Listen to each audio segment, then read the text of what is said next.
أنا يا رياح الشهوق هزتني الذكرى، وفي خاطري طرها ولا فرق ساعة. جرت وسط قلبي معركة دم يا كبرى، وسحت دموع العين على الخد سراعة. الشيخة فاقي مزياها ونتنغني يا حذراء، عنيده وفيها كبر ما تعرف الطاعة.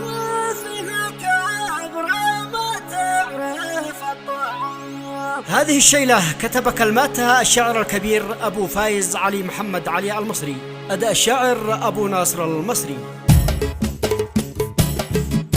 أنا يا رياح الشوق هزتنا يا ذكرى، وفي خاطري طرها ولا فرق ساعة.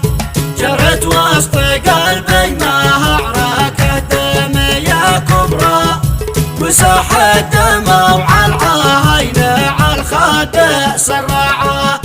وشخة فاقي مزيا ونتنغني يا عذراء، عنيده وفيها كبر ما تعرف الطاعة. وفيها الغرور اللي جرى بينها مجرى، دماها وخلتها انتهى يصحى بقناعة. ويحرق قلوب الناس بالصد والنفرة، ويشعل فؤادك واهل الاحباب واللعة. وهذا المصيبة قد تقع مرة أخرى، وتفري عروق الصدر وتكسر ضلعه. وانا شخص قلبي ألف الليل واليسرى، وحب التواضع وهالزمن وامساك ذراعه.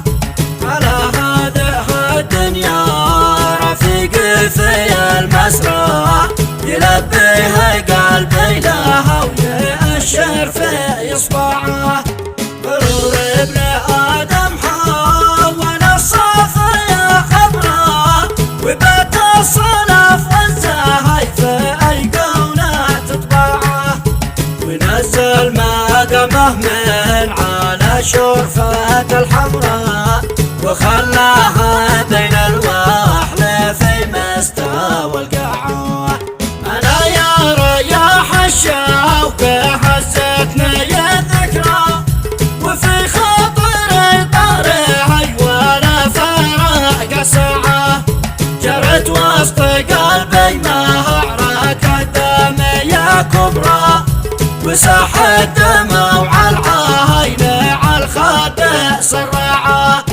وشخة فاقي مزيا ونتنغني يا عذراء، عنيده وفيها كبر ما تعرف الطاعة.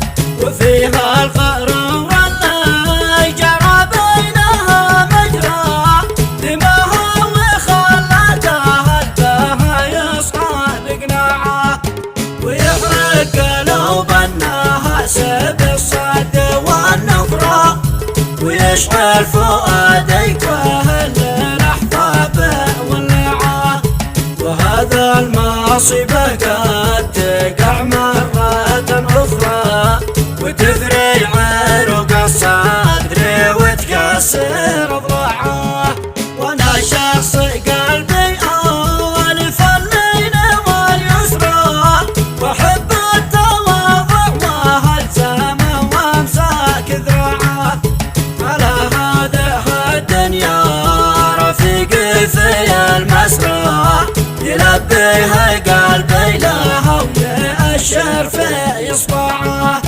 غرور ابن آدم حول الصافية خبره، وبات الصنف والزهي في أيقونة تطبعه. ونزل مقامه من على شرفة الحمراء، وخلى